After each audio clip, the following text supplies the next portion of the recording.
extremely short are the females. There's not a lot of Miss Rodewalds out there. And so welcome to the ranks. And my wife and Janet, they will welcome you. And you've already met Janet. She'll be here tomorrow. That's my sister-in-law. And good news for you, both of them through the years, they've become extremely close as a defensive mechanism. All they do is talk about me and my brother.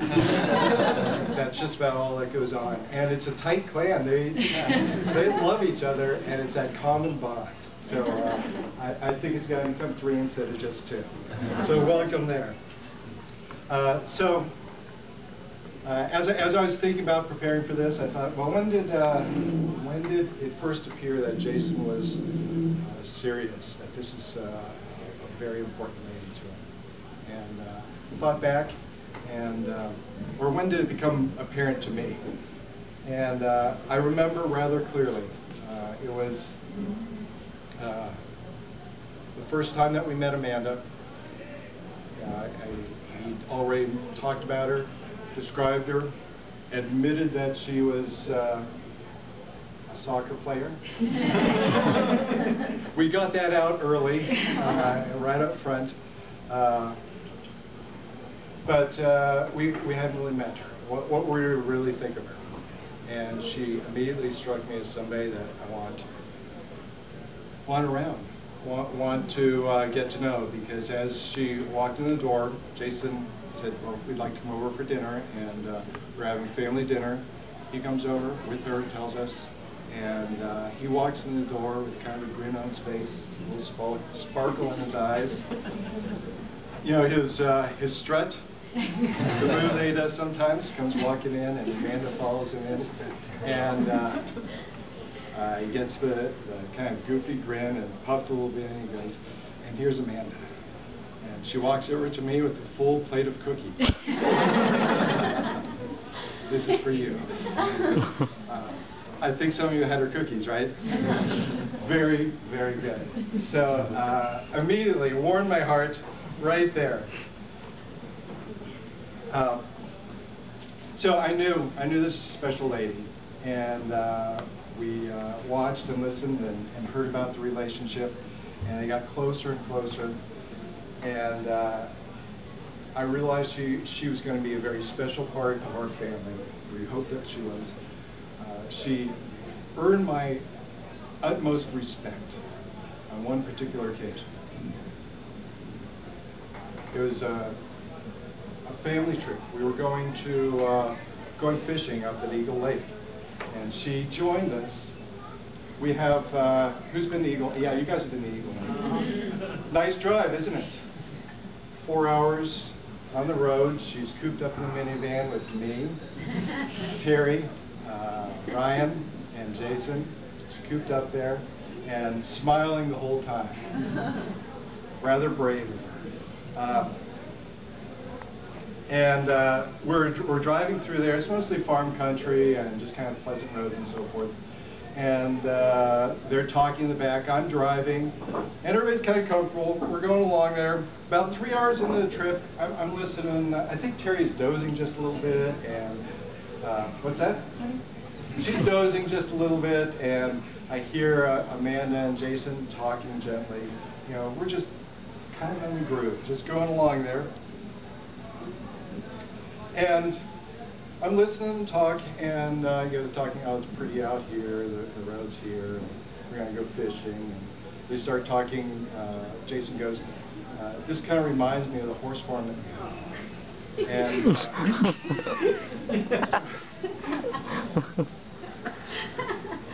And he goes, yeah, you know, the rolling hills, it's kind of nice.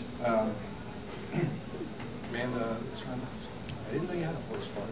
Because he had a family, or Jason explains he had a family and a horse farm, and he describes it to her, you know, the barn and the stalls and all that.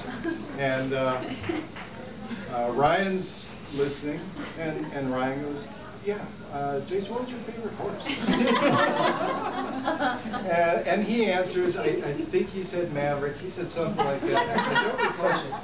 And he explains to her, yeah, it's about 20 horses. I go, Jason, 20 horses? It was like 10. always exaggerating. So they keep talking. This carries on for a few minutes, and Jason goes, Mom, which horse was your favorite? Like that, she goes, Buttercup.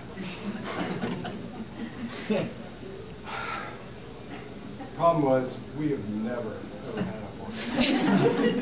Or a horse. Or a horse. We don't know anything about it. And yes, it was a big pile, wasn't it? And the conversation continues with each member of the family supporting the other like a team. Out saying, they did this. Jason birthed the foals. It went on and on. But I could hear the hesitation in Amanda's voice. But what's she supposed to do? She's in the van, stuck there with potentially her future in-laws. And she just, kind of like that. She kept smiling, just like that. Until Jason admitted it. And he goes, honey, we've never had it. and we all laugh, and I can see in the rear view mirror, she kind of leans over. And I don't know exactly what she said, but I'm fairly certain it was a threat. And, it was quite frankly, it was a moment. She took it like anything. There's no problem there, and I think I'm fairly certain that we're all going to pay for that at some point. And I look forward to it. And thinking back to that, I go, you know what? That really changed things in our family just a little bit. She really she became part of it. So it was good and fun and special time. So thank you, Amanda, for putting up with us. Very, very brave of you. So, I'd like to take a moment, maybe a little bit of a toast for the future bride and groom. If you've got a cup handy, a glass of anything. Amanda, Jason, my hope is for you that you marry with love in your hearts. You're going to live, you're going to grow, and you're going to change. It's inevitable. Embrace it. And then I want you to fall in love again. And you're going to do that over and over again.